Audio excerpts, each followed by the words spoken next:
Shalom bersama Tuhan. Beberapa bulan ini kita belajar bagaimana kita mengasihi dan menyenangkan hati Tuhan melalui penyembahan sebagai tujuan utama hidup kita. Lalu, apakah semua cukup sampai di sana? Tuhan Yesus sendiri mengajarkan kita dalam Matius 22:39 bahwa mengasihi Tuhan saja tidaklah cukup, tetapi juga harus disertai dengan mengasihi sesama, menjalin relasi dengan sesama melalui persekutuan. Persekutuan di sini tidak hanya bicara soal keluarga jasmani kita saja, tapi juga bicara soal semua orang yang beriman kepada Kristus yang kita sebut sebagai keluarga Allah. Melalui persekutuan kita akan menemukan keluarga yang dapat menolong kita untuk memenuhi tujuan Kristus dalam hidup kita, seperti menyenangkan hati Tuhan melalui penyembahan, menolong dan menopang melalui persekutuan, saling menguatkan iman melalui pemuritan, mengembangkan talenta kita melalui pelayanan, serta menggenapi amanat agung Tuhan melalui penginjilan. Oleh karena itu, penting bagi kita untuk berada dalam suatu persekutuan yang dapat memberikan dampak positif bagi kita dan dapat menolong kita untuk menggenapi tujuan Kristus di dalam hidup kita. Selamat beribadah, Tuhan Yesus memberkati.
Bapa yang kami sembah, di dalam nama Tuhan Yesus, kami selalu dikuatkan setiap kali kami beribadah bersama-sama. Meski secara online, tidak bersama-sama secara fisik di satu tempat yang sama. Karena kami diingatkan bahwa kami tidak pernah berjalan sendirian. Kami punya saudara-saudari seiman yang boleh saling menguatkan, saling membangun, saling mendorong di dalam pertumbuhan iman kami. Dan lebih dari semua itu, kami punya Tuhan yang tidak pernah meninggalkan kami. Kami percaya hari ini Tuhan akan mengajar kami hal yang baru lagi, supaya kami terus mengalami kuasa dari firman Tuhan yang nyata di dalam kehidupan kami. Di dalam nama Tuhan Yesus Kristus, berbicaralah buat kami mengerti, dan buat kami belajar menjadi pelaku-pelaku firman-Mu. Di dalam nama Tuhan Yesus Allah kami yang hidup, kami berdoa, kami mengucap syukur. Segala pujian kemuliaan bagi Tuhan. Haleluya.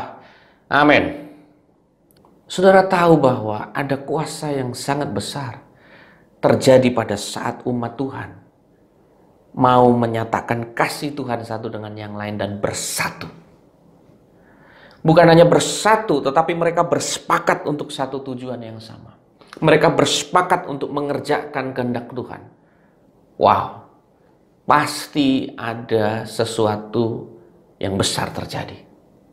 Pada saat seorang suami dan istri bisa bersepakat. Pada saat anak dan orang tua bisa bersepakat. Pada saat rekan kerja bisa bersepakat. Pada saat rekan pelayanan bisa bersepakat. Pasti ada yang besar terjadi di situ. Amin, saudara. Amin, saudara.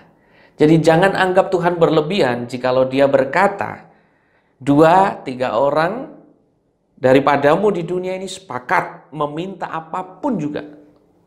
Saya tegaskan sekali lagi, sepakat meminta apapun juga. Permintaan mereka itu akan dikabulkan oleh Bapakku yang di surga. Sebab di mana 2 atau 3 orang berkumpul dalam namaku, di situ aku ada di tengah-tengah mereka. Matius 18 ayat 19 sampai 20. It is too good to be true. Sesuatu yang luar biasa kalau ini benar-benar terjadi. Kalau ini adalah memang benar Tuhan bisa kerjakan. Di mana saat 2 orang, ya, ini batasan paling minimum dari kebersamaan, ya. Kalau kita sendirian ya itu bukan kebersamaan. Bagaimana kita bersepakat kalau kita sendirian? Tapi pada saat 2 orang, batas minimum kebersamaan, ada lebih dari 1 orang di situ. Bersepakat, Alkitab berkata apapun doanya dijawab. Haleluya, katakan amin. 2 orang bersepakat, doanya apapun dijawab. Luar biasa. Suami istri sepakat, doa dijawab. Rekan pelayanan 2-3 orang bersepakat, dijawab doanya. Rekan pekerjaan 2-3 orang lebih sepakat, dijawab doanya.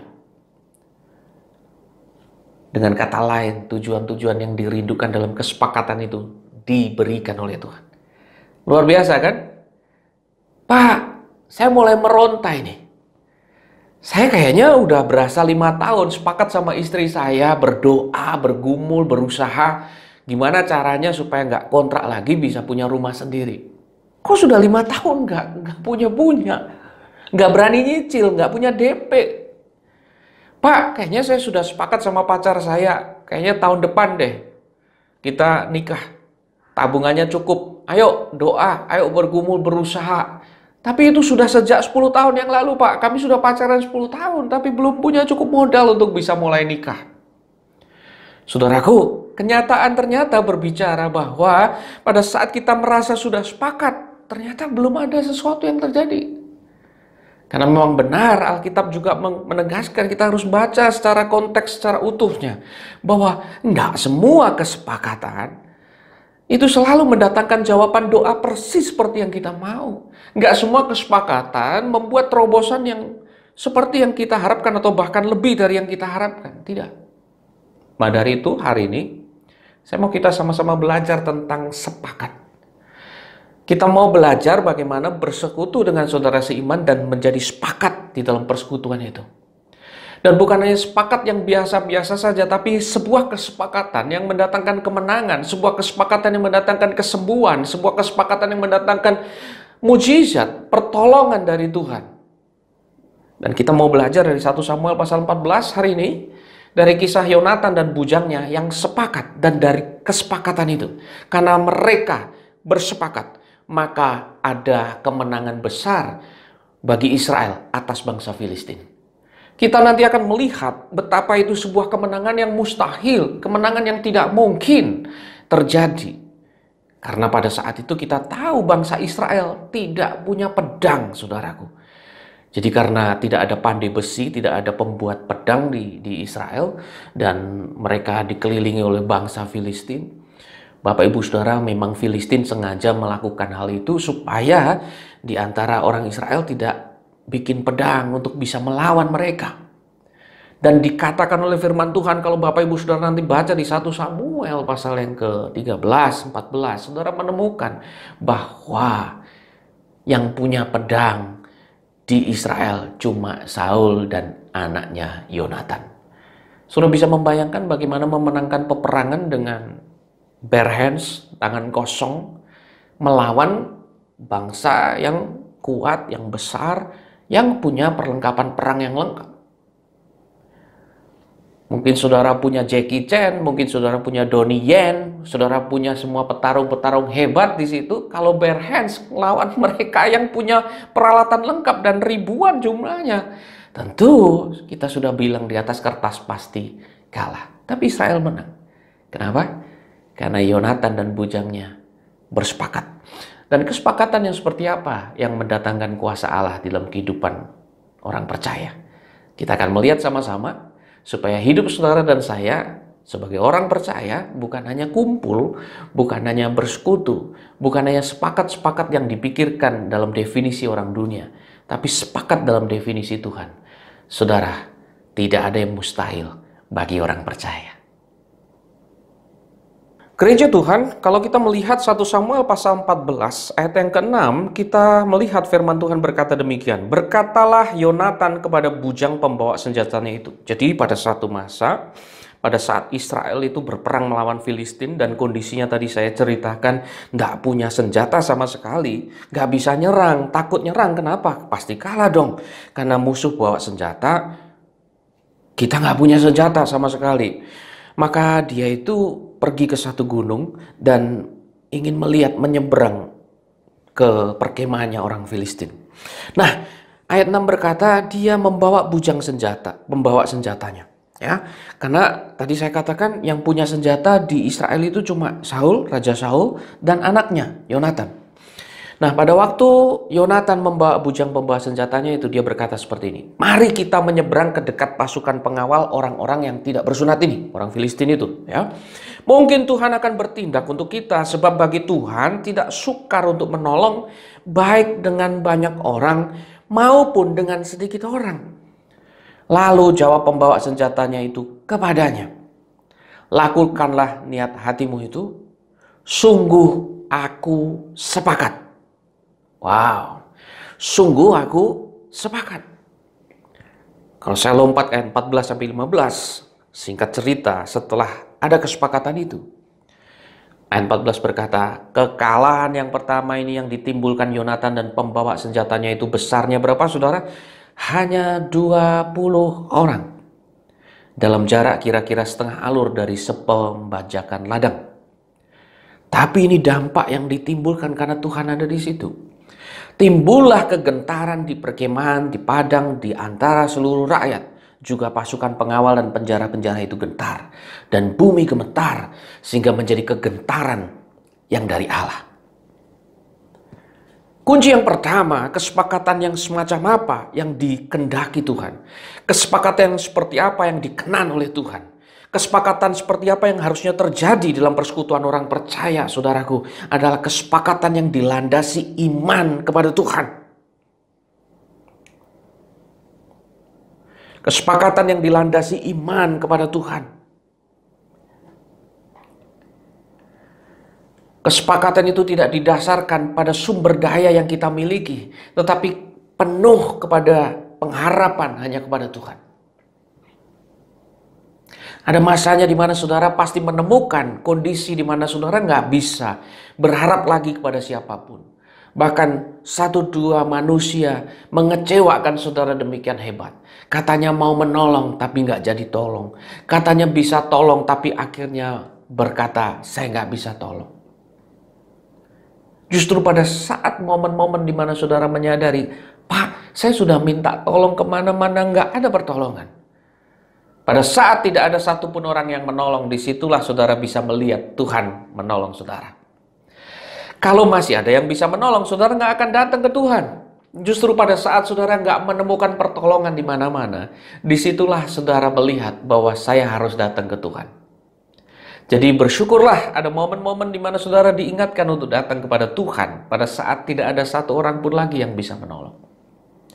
Dan Bapak Ibu Saudara, inilah kesepakatan yang dikenan Tuhan. Kenapa Yonatan dan bujangnya mendatangkan kemenangan, menjadi pionir, menjadi perintis dari kemenangan yang besar pada akhirnya. Nanti kalau kita baca di ayat-ayat selanjutnya, saudara akan menemukan di 1 Samuel pasal 14, di mana kekalahan yang ditimbulkan kepada Filistin sangat hebat. Sangat luar biasa. Mereka lari, bahkan dikatakan oleh firman Tuhan mereka saling menikam satu dengan yang lain. Kenapa saudaraku?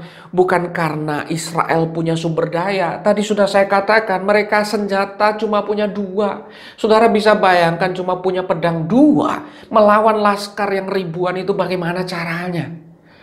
Tetapi itu yang dikatakan oleh firman Tuhan. Ada masa-masa di mana kita nggak punya apa-apa, supaya saudara bisa berkata bahwa ini karena Tuhan, bukan saya. Kalau kita masih punya uang, kita masih punya tabungan, kita masih punya dekengan, kita masih punya backup, kita akan selalu berkata, wah ini kepintaran saya, ini kepandaian saya. Tapi pada saat tidak ada apapun lagi yang bisa kita tonjolkan, yang kita banggakan, baik dari diri kita maupun orang di kanan kiri kita, di saat itulah kita bergantung penuh kepada Tuhan. Kesepakatan yang seperti itu yang dikenan Tuhan. Yonatan berkata kepada bujangnya, sedikit maupun banyak orang, sedikit maupun banyak sumber daya, Tuhan bisa tolong kita kok. Amin. Amin. Kesepakatan yang dilandasi iman kepada Tuhan. Luar biasa. Bahkan kalau saya boleh ingatkan lagi, ayat 14 sampai 15 tadi kita sudah baca. Saudara, yang dibunuh Yonatan itu berapa orang sih? 20 orang. Kecil nggak? Kecil. Tapi lihat gemanya, ekonya. Membuat kegentaran kepada seluruh Filistin. Itu bukan karena 20 orang dibunuh. Kalau cuma 20 orang dibunuh, mungkin Raja Filistin masih pede aja. 20, kita masih punya ribuan kok. Kita bahkan masih punya ratusan ribu kok. Lawan balik gitu kan. Tapi yang terjadi Bapak Ibu Saudara, karena Tuhan terlibat di situ, karena ada iman percaya kepada Tuhan di situ, yang terjadi adalah kesepakatan itu mendatangkan kuasa Allah, kegentaran yang ditimbulkan karena 20 orang yang mati itu luar biasa, sampai mereka bingung sendiri, frustasi sendiri, akhirnya musuh orang Filistin itu tusuk-tusukan sendiri, bunuh-bunuhan sendiri, saling menikam satu dengan yang lain. Saudara bisa membayangkan betapa chaosnya, betapa rancunya, betapa kaconya perkemahan orang Filistin hari itu karena kuasa Tuhan bekerja. Saudara yang dikasihi Tuhan, hari ini jika engkau sedang bersepakat dengan istrimu, jangan bersepakat karena engkau punya sesuatu yang bisa kau gunakan, yang bisa kau andalkan selain Tuhan. Bersepakatlah di dalam iman kepada Tuhan. Bersepakatlah dengan percaya penuh kepada Tuhan. Kesepakatan yang dilandasi iman kepada Tuhan. Itu yang dikenan Tuhan. Tapi kalau saudara sepakat karena saudara merasa sama-sama pandai, sepakat dengan rekan kerja, pasti berhasil, dia pinter, saya pinter. Belum tentu. Kita sepakat sama istri, tetapi sepakatnya bergantung. Nanti Cece kamu pasti tolong kita. Ipar pasti tolong kita. Belum tentu berhasil. Tapi pada saat saudara bersepakat, pada saat saudara gandeng tangan istri saudara berkata, yang gak usah ngandelin manusia, gak usah ngandelin keluarga, gak usah ngandelin yang lainnya selain Tuhan. Pada saat rekan kerja sebelum tanda tangan kontrak, bersepakat. Dan bersepakatnya adalah kita percaya maju aja, jalan di dalam Tuhan. Kita doa, awali dengan doa, jalani dengan doa, akhiri dengan doa. Kita pasti sukses. Wow, saya yakin kesepakatan yang demikian dikenan Tuhan.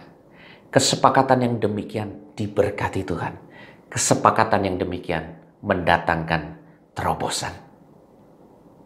Nah, ayat yang ke-8 sampai yang ke-12 dari 1 Samuel 14 berkata seperti ini. Kata Yonatan, perhatikan kita menyeberang ke dekat orang-orang itu dan memperlihatkan diri kepada mereka. Apabila kata mereka kepada kita begini, berhentilah sampai kami datang kepadamu, maka kita tinggal berdiri di tempat kita dan tidak naik mendapatkan mereka. Jangan maju, gitu ya. Tetapi apabila kata mereka begini, naiklah kemari, maka kita akan naik. Sebab kalau demikian, Tuhan telah menyerahkan mereka ke dalam tangan kita. Itulah tandanya bagi kita. Saya tegaskan sekali lagi, itulah tandanya bagi kita. Wow. Ada pengujian yang dilakukan oleh Yonatan dan bujangnya pada saat itu. Dia nggak maju asal maju aja, saudara. Ayat 11 dikatakan ketika mereka keduanya memperlihatkan diri kepada pasukan pengawal orang Filistin, berkatalah orang Filistin itu, lihat, orang-orang Ibrani keluar dari lubang-lubang tempat mereka bersembunyi. Orang-orang dari pasukan pengawal itu berseru kepada Yonatan dan pembawa senjatanya, katanya, naiklah kemari, maka kami akan menghajar kamu. Lalu kata Yonatan kepada pembawa senjatanya, tadi minta tanda ya, kalau mereka bilang berhenti, kita berhenti, kita nggak naik. Tapi kalau mereka berkata naiklah kemari, ini tandanya dari Tuhan. Maka Yonatan berkata, naiklah mengikuti aku, sebab Tuhan telah menyerahkan mereka ke dalam tangan orang Israel. Saudara, Yonatan dan bujangnya melakukan pengujian atas kedua tanda yang mereka minta dari Tuhan. Ini adalah sikap yang menunjukkan bagaimana kesepakatan mereka itu selaras dengan kehendak Tuhan. Kunci yang kedua, kesepakatan yang diberkati Tuhan adalah kesepakatan yang selaras dengan kehendak Tuhan. Yonatan punya pedang. Tadi saya katakan yang punya pedang di seluruh Israel itu cuma 2 orang, Saul dan Yonatan. Dia nggak serta-merta karena punya modal pedang dia langsung hajar aja. Seperti kebanyakan anak muda hari ini, saudara, punya uang dikit, hajar, main saham, gila-gilaan. Akhirnya hancur, stres, nggak sedikit yang bunuh diri. Ada beberapa yang merasa pandai, pintar, wah pasti bisa lah. Ternyata gagal. Dikecewakan sama kongsi bisnisnya. Frustasi. Bapak Ibu Saudara, tiap kali kita mau sepakat akan satu hal, pastikan kesepakatan kita itu dengan istri lah, dengan suami lah, dengan anak lah, dengan keluarga lah, dengan rekan pelayanan lah, dengan rekan pekerjaan lah. Kesepakatannya itu mesti selaras kehendak Tuhan. Mesti diuji. Yonatan dan bujangnya punya pedang. Yonatan anak raja. Yonatan punya pengawal. Dia juga nggak serta-merta maju. Dipikir nanti resikonya, enggak. Dia berkata, kita uji nih. Kehendak Tuhan atau bukan? Nanti kalau orangnya bilang berhenti, wah kita berhenti. Berarti memang bukan kehendak Tuhan. Tapi kalau orang dari Filistin itu berkata naik kemari, wah itu tanda kita naik, kita pasti menang bersama dengan Tuhan. Saudara, seberapa banyak orang percaya melakukan pengujian yang sungguh-sungguh pada saat mereka berdoa bersepakat untuk satu hal. Saya melihat dalam banyak persekutuan orang percaya, banyak orang berdoa, Tuhan kalau ini kehendak-Mu lancarkan. Kalau bukan, gagalkan. Tapi begitu gagal, ngamuk sama Tuhan. Ngambek, mutung sama Tuhan. Nah ini kan lucu toh. Tadi kan sudah doa di awal-awal permohonan. Tuhan, saya bersama istri ini sepakat Tuhan. Kami berdoa untuk rumah baru Tuhan. Engkau mau lancarkan, Engkau nggak mau gagalkan. Nggak tahu gimana di proses notaris gagal. Ngamuk sama Tuhan. Tuhan mana? Kok Tuhan yang dahsyat, kenapa gagal? Lah, tadi kan doanya begitu. Kalau Tuhan mau lancarkan, kalau Tuhan nggak mau gagalkan. Nah, kalau sudah digagalkan berarti Tuhan nggak mau, ya sudah toh. Tapi lucunya orang Kristen suka ngambek. Kenapa? Karena seringkali dia paksakan kemauannya supaya kehendak Tuhan itu mengikuti kemauannya. Makanya ada satu pendeta pada waktu dia berkhotbah. Itu menyentuh hati saya, dia berkata gini, orang Kristen tuh lucu. Lucu-lucu kalau dipikir-pikir. Tiap hari, tiap minggu doa, nyembah, berkata Tuhan, Tuhan. Nah, Tuhan itu kan Lord bahasa Inggrisnya, saudara. Tuan gitu ya. Majikan gitu. Tapi setiap kali dia minta sesuatu, majikannya bilang enggak, ngambek. Dia berkata, pendeta itu bilang gini sama saya waktu itu. Pantes enggak bawahan itu ngambek sama majikannya? Waktu dia minta sesuatu, majikannya bilang enggak, terus ngambek. Bayangin saudara, kalau saudara punya bawahan, saudara punya pegawai, saudara punya pembantu ya. Pada waktu saudara minta tolong, tolong dong beliin roti di toko A. Enggak, capek. Enak aja. Bapak sendiri berangkat kenapa? Wah, bingung kita saudara. Atau dia minta sesuatu sama kita, Pak, saya boleh nggak minta libur? Jangan ya, besok nggak bisa libur nih, kita pekerjaannya banyak. Ntar aja, kita atur lagi. Hah, Bapak ini jahat. Loh, Anda kalau punya pegawai kayak gitu gimana? Nih orang Kristen seringkali panggil dia tuan, majikan, otoritas tertinggi dalam hidupnya. Tapi waktu Tuhan bilang enggak, kita ngambek. Apalagi jelas-jelas sejak awal kesepakatan kita itu nggak selaras sama kehendak Tuhan. Saya ingat betul ya. Beberapa tahun lalu ada suami istri datang sama saya dan berkata, Pak, kami ambil rumah 2 miliar. Kaget saya saudara. Bukan bermaksud merendahkan saudara. Tetapi saya tahu persis melayani mereka itu mereka belum punya cukup uang, ekonominya belum mapan saudaraku. Nah, pada saat saya minta mereka berpikir, kamu sudah berpikir, kamu sudah hitung belum? Cukup nggak dengan pemasukannya? Dia bilang cukup Pak. Kami sudah berdoa juga, kami sepakat Pak. Gitu. Loh, iya saya tahu, tapi sudah cukup betul, cukup yang kayak apa ini? Cukup kok, itu untuk bayar loh. Oke, untuk bayarnya cukup. Tapi saya ingatkan dia, kamu kan tetap harus bayar operasional kerja, untuk bayar bensin ke operasional pekerjaan kamu, pegawai-pegawai kamu. Cukup nggak? Mulai dimikir saudara. Terus saya tanya lagi, cukup nggak buat bayar anak sekolah? Cukup nggak bayar SPP-nya mereka? Cukup nggak nanti kalau misal mamanya ya kita nggak berharap ya, tapi ada kejadian-kejadian misal anak sakit ya, perlu beli obat, perlu ke dokter, cukup nggak? Cukup nggak buat bayar asuransi? BPJS-nya cukup nggak? Sudah dihitung belum? Saya tanya lagi, sudah cukup belum nanti kalau ada kebutuhan keluarga mendesak, misal orang tua harus minum obat khusus atau mungkin ada hal-hal yang tidak dibayangkan ya terjadi ya. Saya tanya juga, cukup nggak buat makan tiap hari? Dihitung loh. Udahlah Pak, saya yakin seperti Bapak Pastor pernah bilang, langkah iman dulu kayak Abraham. Saya percaya nanti bisnis kami ini, kami sepakat di dalam doa untuk berdoa semakin kuat, nanti semakin diberkati Tuhan. Memang iman sama nekat itu tipis banget saudara. Tapi kalau saudara sudah berkonsultasi sama mereka yang saudara percaya, yang lebih dewasa rohani, dan mereka berkata, kayaknya enggak deh. Saudara, Tuhan bisa berbicara lewat mereka loh. Nah, saya berkata kepada 2 orang ini, pikirin lagi, doakan lagi. Kayaknya ini bukan dari Tuhan. Tapi tetap aja, udah Pak, pasti bisa. Ya udah, nggak butuh waktu lama. Setahun kemudian mereka datang lagi dan berkata rumahnya harus dilelang. Pak, Pastor, bantu cariin pembeli dong. Kaget lagi saya saudaraku, saya sudah bilang dari dulu. Benda berhenti di situ loh saudara, berdampak ke masalah rumah tangga, berdampak ke masalah pekerjaan, kemana-mana saudara. Dulu nggak punya masalah pekerjaan, nggak punya masalah rumah tangga yang serius, sekarang akhirnya harus mengalami itu semua. Hanya berawal dari satu kesepakatan yang jelas-jelas Tuhan nggak kehendaki di situ. Ini loh, kadang-kala kita tuh paksa Tuhan ikuti kemauan kita. Padahal Tuhan tahu lebih baik kemampuan kita, kelemahan kita, keterbatasan kita, kita bisa atau enggak.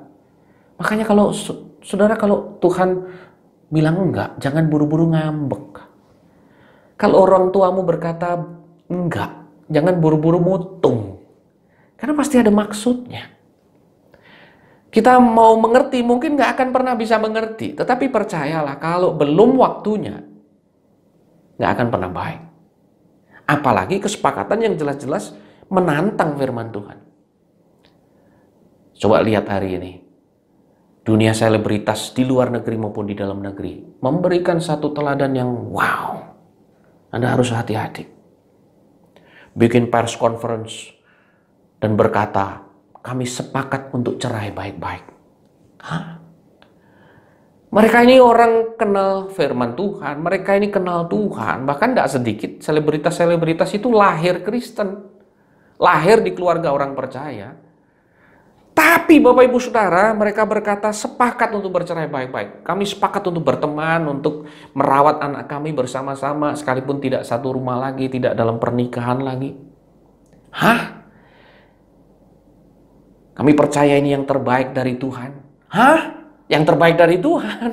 Saudaraku, ini yang saya katakan bahwa seringkali kita sudah tahu ini enggak selaras dengan kehendak Tuhan. Kita berusaha untuk menguatkan diri dan menguatkan ego kita bahwa ini kesepakatan yang mendatangkan kebaikan. No, kesepakatan yang tidak selaras dengan kehendak Tuhan tidak akan pernah diberkati Tuhan. Saudara boleh pegang itu baik-baik. Kesepakatan yang tidak selaras dengan firman Tuhan, dengan kehendak Tuhan, nggak akan diberkati Tuhan. Bapak Ibu Saudaraku, pastikan Anda selaras dengan kehendak Tuhan. Pastikan sebelum Anda bersepakat dengan rekan kerja Anda, itu pekerjaan selaras dengan kehendak Tuhan. Sebelum saudara sepakat dengan istri Anda berdoa untuk sesuatu, pastikan doa itu selaras dengan kehendak Tuhan. Pastikan ada orang ketiga yang saudara libatkan yang lebih dewasa rohani untuk memastikan apakah itu selaras dengan kehendak Tuhan. Maka di sana ada berkat Tuhan. Nah, Bapak Ibu Saudara, kita lihat di ayat yang ke-7 dulu dari 1 Samuel pasal 14. Berikutnya kita menemukan di sana kata-kata dari pembawa senjatanya itu. Lakukanlah niat hatimu itu, sungguh aku sepakat. Nah, ayat yang ke-12 sampai 13. Pada waktu bujangnya berkata, aku sepakat dengan kamu. Ya, lakukan yang kau niati itu. Ayat 12 dikatakan begini. Bagian terakhir saya baca langsung. Pada waktu Yonatan mendapat tanda dari Tuhan, dan itu artinya maju, naik ya. Naiklah mengikuti aku, sebab Tuhan telah menyerahkan mereka ke dalam tangan orang Israel. Ayat 13, maka naiklah Yonatan merangkak ke atas dengan diikuti oleh pembawa senjatanya. Orang-orang itu tewas terparang oleh Yonatan, sedang pembawa senjatanya membunuh mereka dari belakangnya. Kerjasama yang kompak sekali saudara ini. Ya, Yonatan maju ke depan, yang tersisa di belakangnya dihabisi sama pembawa senjatanya. Kekalahan yang pertama ini yang ditimbulkan oleh Yonatan dan pembawa senjata itu besarnya kira-kira 20 orang dalam jarak kira-kira setengah alur dari sepembajakan ladang. Bapak Ibu Saudaraku, kita melihat ada kesepakatan yang sepenuh hati di situ. Kesepakatan yang dikenan Tuhan adalah kesepakatan yang sepenuh hati. Ada relasi yang kuat. Sehingga bujangnya itu tahu bahwa tuannya, Yonatan, tidak hanya mengambil keputusan itu atas dasar untung dan rugi untuk dirinya sendiri. Dan lebih lagi kita menemukan dukungan bujangnya juga dukungan yang sepenuh hati. Kesepakatan yang diberkati Tuhan adalah kesepakatan yang all out sepenuh hati. Bukan kesepakatan cuma di mulut. Bukan kesepakatan cuma di bibir, bukan kesepakatan sebatas tanda tangan. Kalau orang hanya sepakat untuk sebatas itu, itulah definisi dunia tentang kesepakatan. Nggak sepenuh hati. Kesepakatan yang diberkati Tuhan adalah kesepakatan di mana dalam persekutuan yang bersepakat itu, mereka semua mengerjakan dan mengupayakan sepenuh hati. Lihat pada waktu Yonatan berkata, naik, ayo ikuti aku. Dia nggak bilang, kamu yang naik duluan. Kamu yang mati duluan nanti kalau mati. Enggak. Aku maju ya, kamu ngikuti aku. Ini pemimpin yang hebat. Banyak pemimpin kalau sudah jadi ketua panitia mau datangnya cuma meeting besar. Meeting-meeting kecil nggak pernah mau datang. Apalagi pada persiapan teknisnya nggak pernah mau nengok gitu ya, nggak pernah mau terlibat. Pokoknya kalau pas giliran, keren ya acaranya kemarin. Wah iya, puji Tuhan ya, saya ketuai ya kemarin ya. Wah diaku-aku saudara. Tapi pada waktu prosesnya, beratnya nggak pernah nongol. Banyak orang mau enaknya. Banyak orang mau jadi pemimpin itu karena pengen enak. Pengen merintah, pengen nyuruh, pengen kasih arahan, ya, pengen ngatur. Tapi pada saat mereka harus berkorban, nggak mau. Nggak dengan Yonatan. Yonatan sepenuh hati.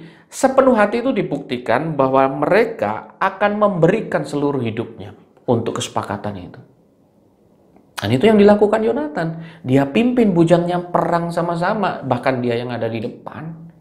Ini pemimpin yang hebat. Dan bujangnya juga bukan pengecut. Bujangnya yang kemudian, wah bosnya maju, haleluya, saya sembunyi terus di belakangnya, lari ah. Enggak. Dia maju terus. Semua musuh yang masih tersisa di belakangnya dihabisin sama dia. Kesepakatan di mana 2 orang yang bersepakat, 3 orang, 4 orang bersepakat. Dan 2, 3, 4, 4-nya semuanya yang terlibat dalam kesepakatan itu berjuang sama-sama diberkati Tuhan. Saudara lihat, ada banyak kongsian, ada banyak rekanan pecah. Kenapa saudara? Nggak diberkati Tuhan, nggak dikenan Tuhan. Karena yang berjuang 1 orang, yang lain nggak mau berjuang. Yang 1 sepenuh hati, yang 1 setengah-setengah. Nggak diberkati Tuhan. Apalagi dua-duanya nggak berjuang. Waduh, nggak mungkin diberkati Tuhan. Bapak Ibu Saudaraku, kesepakatan yang diberkati dikenan Tuhan adalah kesepakatan yang sepenuh hati. Ya, ada satu keterlibatan yang penuh, ya, nggak hanya sekedar kita ngomong, saya sepakat sama kamu, tapi nggak pernah nongol. Saya sepakat sama kamu, kita akan membawa pergerakan atas anak-anak muda hari ini, ya, sepakat ya, sepakat. Wah, tapi meeting nggak pernah ikut. Alasan inilah, begitulah, doa nih, wah nggak bisa, saya begini, saya begitu. Loh, katanya sepakat nih kita mau adain kegerakan. Oh iya, kita sepakat, saya sepakat. Tapi nggak mendukung sepenuh hati. Itu bukan sepakat yang dikehendaki Tuhan. Kesepakatan yang diberkati Tuhan, seperti bujangnya Yonatan dan Yonatan, adalah kesepakatan di mana 2 pihak, 3 pihak yang terlibat dalam kesepakatan itu berjuang sepenuh hati. Mendukung bukan hanya dengan kata-kata, tapi maju bersama-sama. Berkorban bersama-sama. Memberi yang terbaik bersama-sama. Saudaraku, bagaimana dengan kesepakatan saudara hari ini? Apakah saudara sudah sepakat dengan suami istri? Sepakat dengan anak orang tua? Sepakat dengan keluarga Anda? Sepakat dengan rekan pelayanan, rekan sekolah, rekan kelompok diskusi Anda, rekan kelompok tugas Anda, rekan pelayanan Anda? Sudahkah saudara sepakat seperti Yonatan dan bujangnya sepakat? Sepakat yang dilandasi iman kepada Tuhan. Sepakat yang diselaraskan dengan kehendak Tuhan. Dan sebuah sepakat yang sepenuh hati. Yang nggak mau cari untung doang, tapi mau berjuang sama-sama. Kesepakatan yang semacam itu diberkati Tuhan. Saya berdoa persekutuan kita dipenuhi orang-orang yang mau belajar dari firman Tuhan hari ini. Di mana kita bersatu, bersepakat untuk satu tujuan. Dan di sana kita mengandalkan Tuhan. Dan di sana kita mau menyelaraskan diri terus dengan firman Tuhan. Dan sebuah kesepakatan yang kita jalani ini, kita jalani sama-sama, susah-susah bareng, seneng-seneng bareng. Itulah kesepakatan yang mendatangkan berkat. Kita berdoa. Oh Tuhan, kami tahu hari ini bahwa nggak semua kesepakatan itu dikenan Tuhan. Nggak semua kesepakatan itu dijawab Tuhan. Ajar kami seperti Yonatan dan bujangnya, bersepakat untuk mengalahkan Filistin. Dan Tuhan memberkati luar biasa, karena bangsa Filistin yang lengkap senjatanya yang banyak jumlahnya itu bisa kalah bukan karena Yonatan dan bujangnya melakukan kesepakatan yang manusiawi saja, Tapi kesepakatan mereka itu dilandasi iman yang sungguh kepada Tuhan, bergantung penuh kepada Tuhan. Dan biarlah hari ini kalau kami sedang bersepakat dengan kelompok kami, dengan kelompok care kami, persekutuan kami, dengan gereja kami, sedang sepakat dengan rekan kerja kami, kongsian kami sedang sepakat dengan keluarga kami. Oh Tuhan, biarlah kesepakatan kami ini benar-benar dilandasi iman pengharapan kepada Tuhan. Apa yang tidak mungkin bagi manusia mungkin bagi Allah. Dan biarlah kesepakatan kami hari ini dengan orang-orang di kanan kiri kami Tuhan adalah kesepakatan yang nggak melanggar firman Tuhan, kesepakatan yang nggak melawan Tuhan. Biarlah selaras dengan kehendak Tuhan. Dan kalau kami sudah sepakat dengan suami dan istri untuk mengalami pemulihan keluarga, biarlah bukan hanya istri kami yang berjuang, tapi kami sebagai suami juga berjuang untuk memulihkan keluarga ini. Kalau hari ini keluarga kami sedang mengalami masa sulit secara ekonomi, biar kami sebagai seorang anak juga tidak kemudian serta-merta, ini tanggung jawabnya papa mama. No, kami mau sepakat sebagai satu keluarga. Apa yang bisa saya bantu buat papa mama saya untuk meringankan beban mereka? Oh Tuhan, tolong ada kesepakatan yang sepenuh hati terjadi. Tuhan, jikalau hari ini ada di antara kami yang sedang bingung cari kerjaan, dan sedang berdoa, bersepakat untuk mencari pekerjaan yang baru. Mungkin ada di antara kami sedang berusaha untuk menjalin hubungan, menjalin komunikasi, dan sedang bersepakat untuk memulai satu pekerjaan baru dengan teman kami. Oh Tuhan, biar Engkau ada di sana. Biar Tuhan ada di situ. Biar Tuhan kami nggak melanggar firman-Mu dengan pekerjaan baru ini. Dan biarlah kami sama-sama punya kemauan untuk menyelesaikan kesepakatan kami ini dengan sepenuh hati. Dan apa yang terjadi pada Yonatan dan bujangnya terjadi pada kami. Sebuah kesepakatan yang mendatangkan berkat Tuhan. Sebuah kesepakatan yang dikenan Tuhan. Terobosan terjadi. Terima kasih Tuhan, di dalam nama Tuhan Yesus Kristus, terima kasih untuk firman-Mu. Haleluya. Amin.